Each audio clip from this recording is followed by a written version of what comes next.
Have you ever struggled with anger? If you have, you're not alone. And today's guest is going to be talking with me in a really open conversation about how anger affected her as a homeschool mom and about the healing that God can provide to those of us who struggle with any sort of sin. But particularly, we're going to focus on that today. And my guest today is Peggy Ployhar. She is the founder and CEO of SPED Homeschool. And we're going to have an honest conversation today that I think is going to bless and encourage you. Remember, you guys, bad days don't make bad moms. This is the Heidi St. John podcast. Stick around. I think you're going to be encouraged.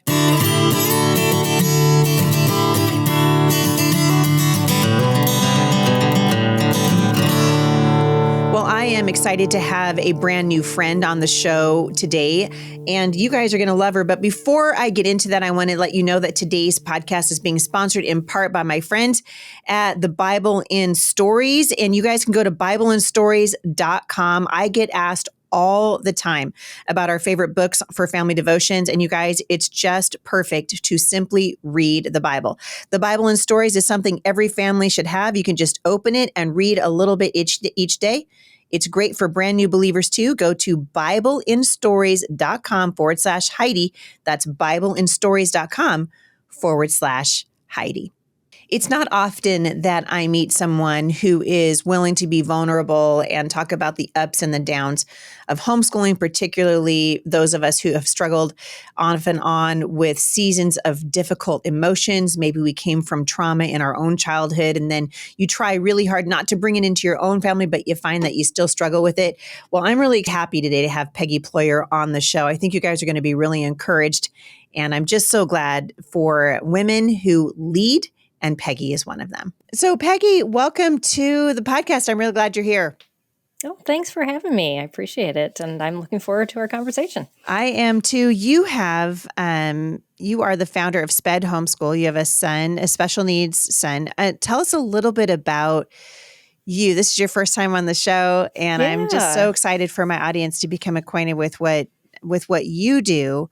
But tell us a little bit about how you got interested in homeschooling. What started you off on your homeschool journey?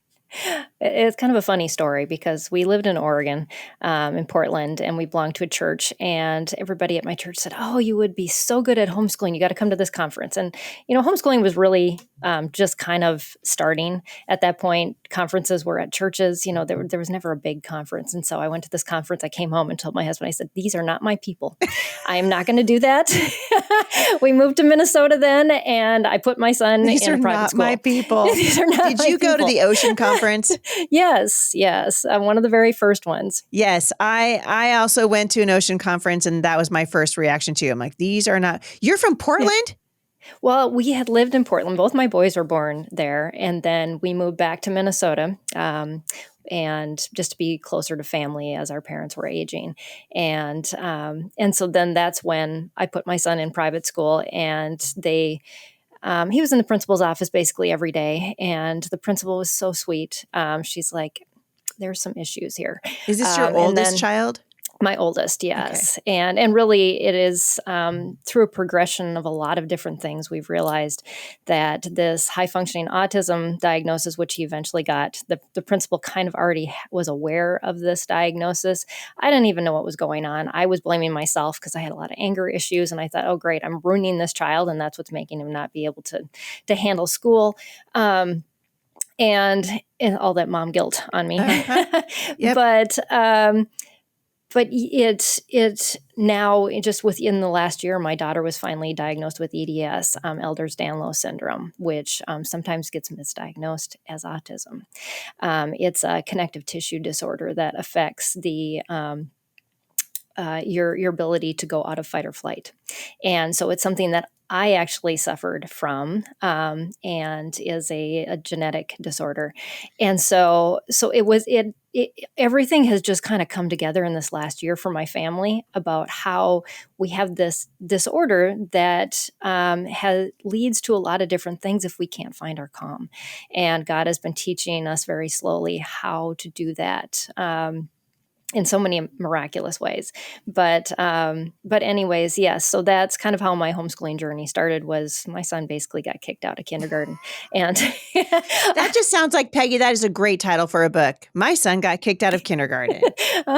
Absolutely. And he was so depressed. His words to me at 5 were, "Mom, it's like God has laid an egg, and that's me, and a snake has come and swallowed me up." Oh, boy.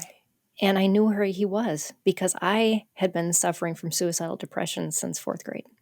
And I was still battling it when we started homeschooling too. Wow. And so there was so much going on, and I'm like, I am not the person to be teaching my kid. You're making a mistake, God. I think a lot of people can relate to that. There's a lot of people listening to this right now who pull their kids out in the middle of the Rona. Oh, yeah. And they've probably already had the moment where they're just like, this is not for me. I can't do it. I mean, how many of us have heard, I don't have the patience to do that. I could never do that. And you have another child as well? I have 3. Yeah. So I have 2 boys and then a girl. And so my two boys were born less than 2 years apart. And then my daughter was born 5 years after. And so they're all now graduated from my homeschool. I homeschooled for 19 years. Wow. So yeah, but now we're dealing with some mental health issues, lots of things with my middle child. And then my youngest, who was just diagnosed with EDS, she's only one with the official diagnosis, but she has a lot of like crippling issues that keep her from being mobile even sometimes. So yeah, just constant things, but so glad that our homeschooling journey brought us close together because my middle son could be living on the streets right now. The trauma he went through tore him apart. Wow. And I'm just so thankful that that God has restored the relationships in our family through homeschooling and has allowed us to be able to just continue that road together. Even though they're adults, they're still my kids, and I still have to continue to pour into them. Yeah. It's really true. As a mom with 6 adult kids now, I can tell you, and you want to keep those relationships strong. I think it's interesting, people going into homeschooling, and there are 2 different ways I think sometimes we look at it.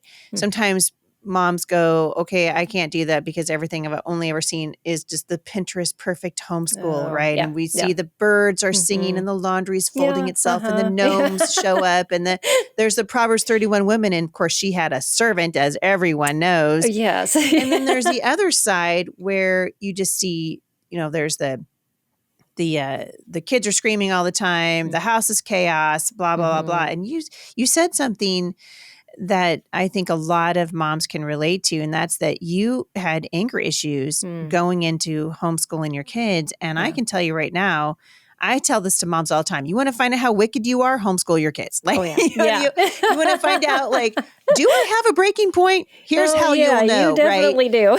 You definitely do. So, but you said that you kind of came into this with anger. Was there anger in your family? Yes. Did you come from that? I did. And it was very played down and actually sort of played down to one point, but then it got to a point where my family went to counseling, but I was a teenager and I basically said, nah, not my issue, and walked away from it because I could internalize it to a certain point. But when I had kids, boy, that came out. Yeah. And, I've never fought with my husband. This is the crazy thing. Our marriage has been so amazing, but my anger was always in what I couldn't control. And I was a physicist before I had kids. I worked with the FDA regulated medical products. I had the career of all careers. I made double what my husband did. And I ran the show. And I once saw the movie, The Devil Wears Prada, and I watched it with my babysitter who was babysitting for me at homeschool. And I looked at her and I said, that would have been me had God not saved me. Wow. I became a Christian the same week my oldest was born. And you're kidding me. No. Oh my word. I was doing an Experiencing God study and one of my favorites. My life. Changed my life. Mine too. Yeah, in the 90s, boy, I'll tell you. Yeah. And I had grown up in a very strict Catholic upbringing, and it was all by the rules. It was never faith-based. And I just kept, the piling of all the guilt and the shame and just It just totally changed me. Wow. But yeah, it was something that it took a long time for me to just be able to forgive myself and then move forward with my kids and change that. What did it look like for you? So I think it's pretty common for moms, I think, especially if you grew up, because you and I sound like, I mean, I didn't grow up in a strict Catholic home, but I grew up in a very strict home, Hmm. and my dad was very, very angry. Hmm. And so when I got married, I mean, I was dealing with all kinds of things, panic problems, and people who've listened to my show or read any of my books know that I spent many, many years on anxiety medicine, just trying to figure out, Yeah. how could I get from one situation in my home to the next and just have peace at home. I just Yeah. so desperately Yeah. wanted there to be peace. But anger kind of manifests itself in a really unique ways in homeschooling in particular. What was it looking like for you? Like to the point where you're like, okay, I got to get a handle on this.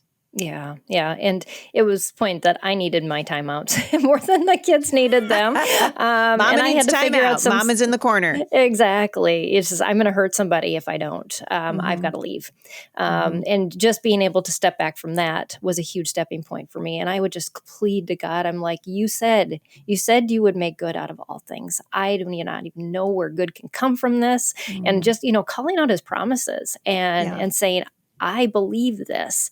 I don't know how it's going to happen. I know nothing. You've called me to be at home with my kids. It stresses me that I can't get out of this fight or flight. I didn't quite understand, all of that was going on with my vagus nerve, and that I couldn't reset it. But now looking back, how much mercy God has on us in those places, because He knows, and He allowed me not to know for a long time to pursue Him more, Mm-hmm. and to pursue what He wanted for what was happening in that, and for me to really dig into, how do I train my kids, and how do I tell them to search for God versus, well, this is just a tip or trick to get you calmed down, and now we're going to go back. There was bigger lessons to be learned, and He didn't answer all prayers right away. And I remember pleading with God, saying, okay, this needs to be fixed and this needs to be fixed. And, I'm talking about, all these things in our family. And I find that the answer to my prayers was, God said, you need to move. And He moved us out to this farm in the middle of nowhere in Minnesota. And for 5 years, we raised chickens and cows and raised our own. I mean, this was no dream of mine. I never wanted to be a hobby farmer. So you're not like the crunchy. There's so many of them on Instagram right now, like all the crunchy moms who are just like, the chickens and the everyone's following this chick Right. called Ballerina Farm, and she's got like eight kids. I think she just home birthed her last one. She's also Mrs. America. Don't follow her. It's really annoying and also really kind of addicting. But I think it is. I mean, God pulls us out of our comfort zone. I never wanted to homeschool my kids. I was just like, what woman in her right mind would be locked up with her kids for 18 years in a row when a yellow bus come take away for free? Yeah. Like I couldn't understand. And when God pulls you, I mean, I think what you're saying, I mean, correct me if I'm, way out in left field, but I think that homeschooling is as much about the parents and the mom, especially, Absolutely, as it is about the kids. Mm-hmm. Yeah. Yeah. Because we teach our most important lessons by what we do and not what we tell our kids.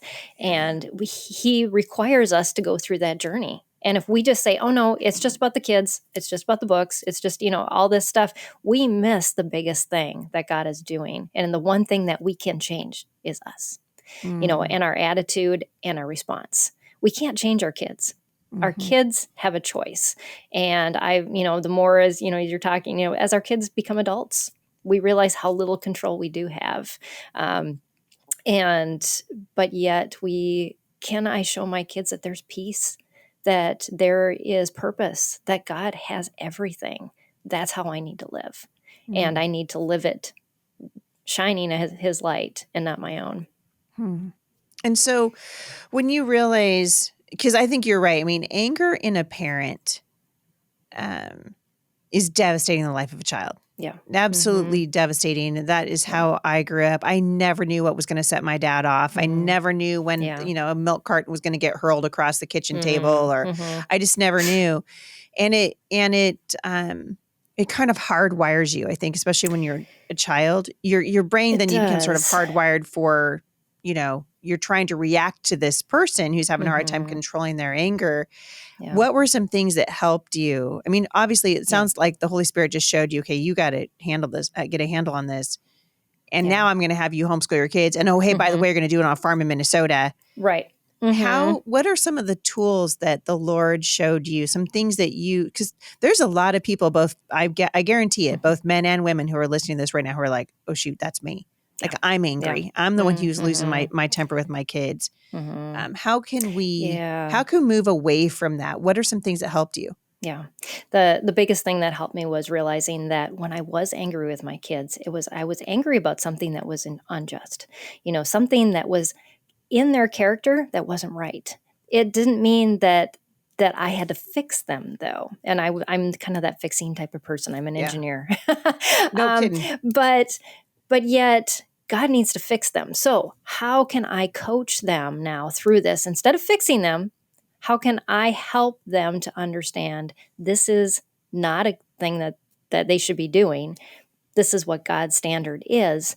Now let's work together to get there. I'm not your enemy.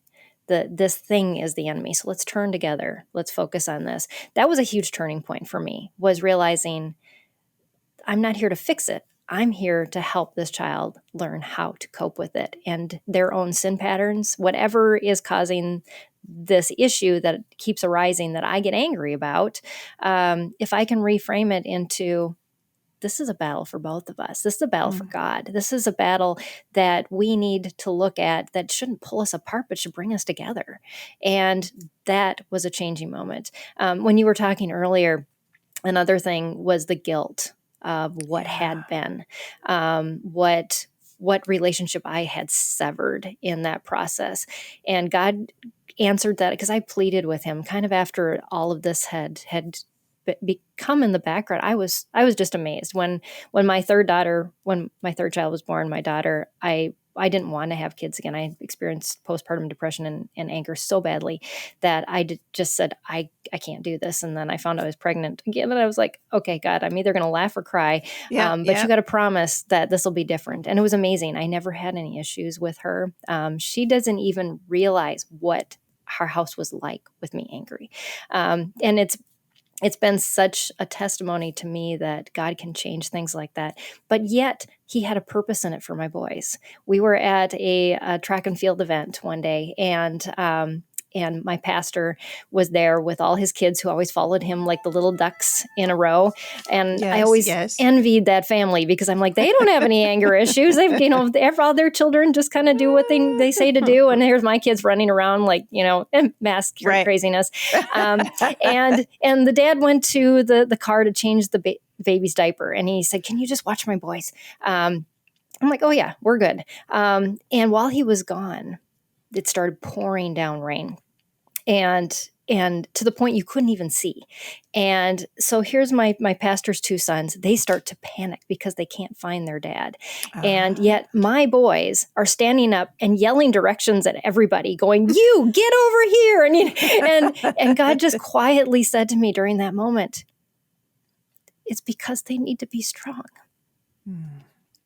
It wasn't so much that it's your sin is going to ruin them.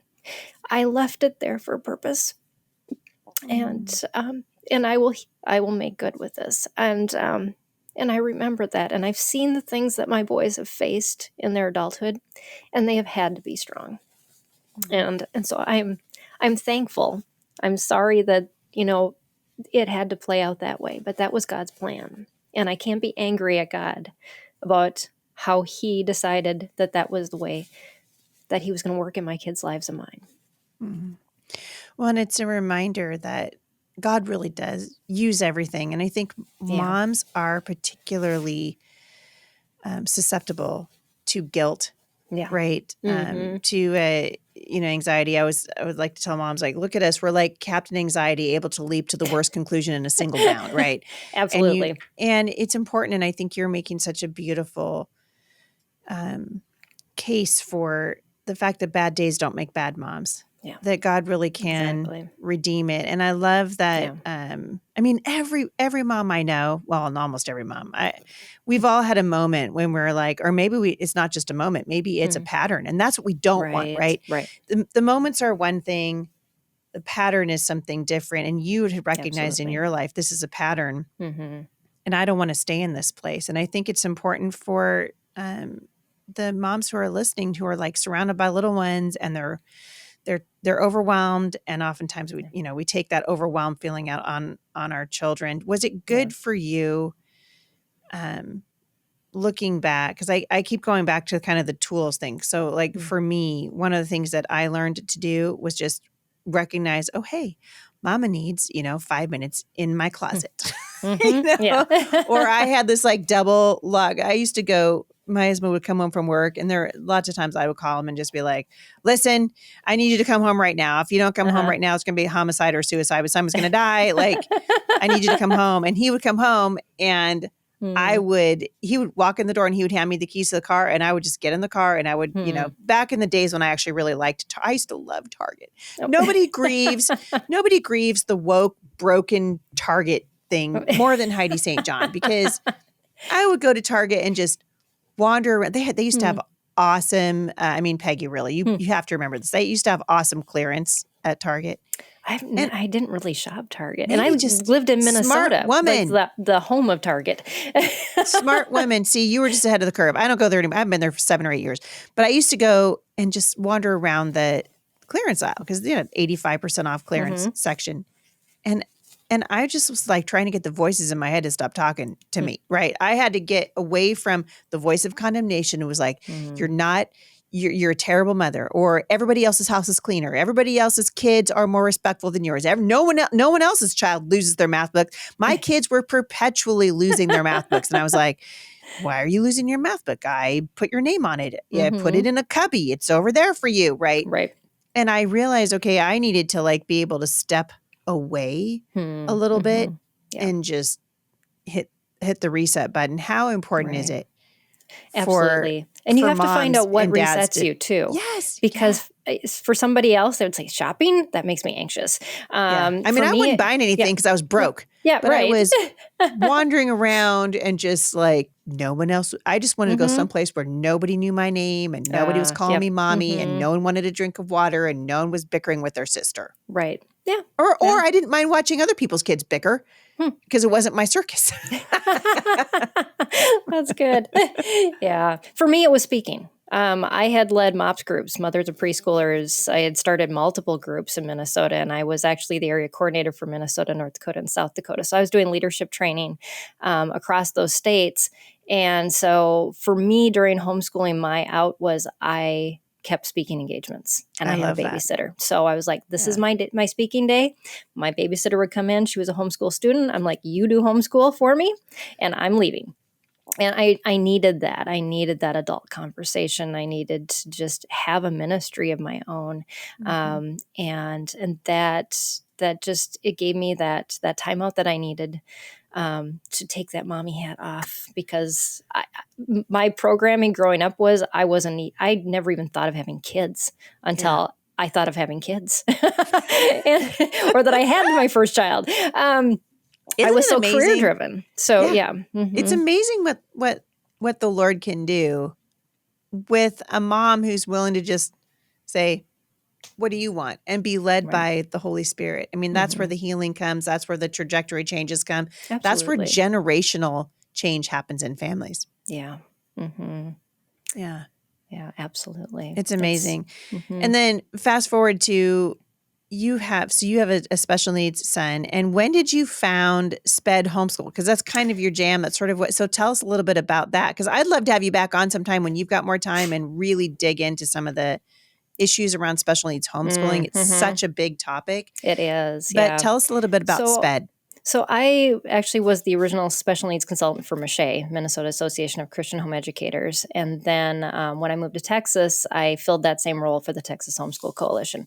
So I had been in the industry in the background, doing a lot of work. And 15 years in, realizing, a lot of these people, I'm telling them the same thing. Here's how you put out the fire. Here's how you get your child out of school. Now, good luck. I have nothing to send you to. Take luck. Yeah. And so I really prayed into that, bought a URL at the beginning of 2017 and going, okay, God, you want me to write a blog? I don't know what I'm going to do with this. And by August, I had a nonprofit. we talked on my show a bit about nonprofits, but anyways, I had no idea what I was getting myself into. That's a great way to go broke. Start a nonprofit. Yeah, yes. Well, it's kind of still is, but yeah. But it's a resource. We've been around since 2017. This broadcast actually started because of a gap year of my middle child saying, "Mom, you're running out of content. You need to start interviewing people," and so that's where my podcast came from. And if people want to find your podcast, where is it? It's on Salem. It's with Salem Media. They have Life Audio is their new podcast network, and so it's on there. But if really, you can look. Empowering Homeschool Conversations is on any podcast network. I love it.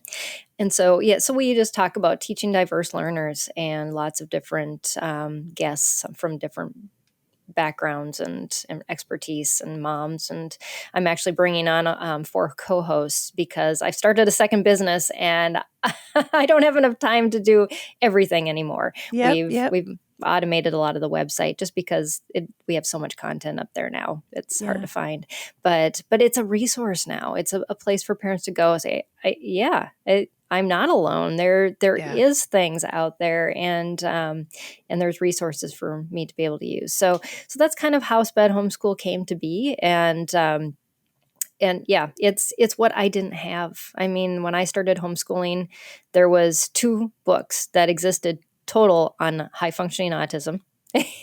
Nobody even knew what that was when I started, and I was like, okay, so how do I teach a child when I don't even know what they're struggling with? So my oldest, he graduated a year early, actually, out of our homeschool, went to welding school.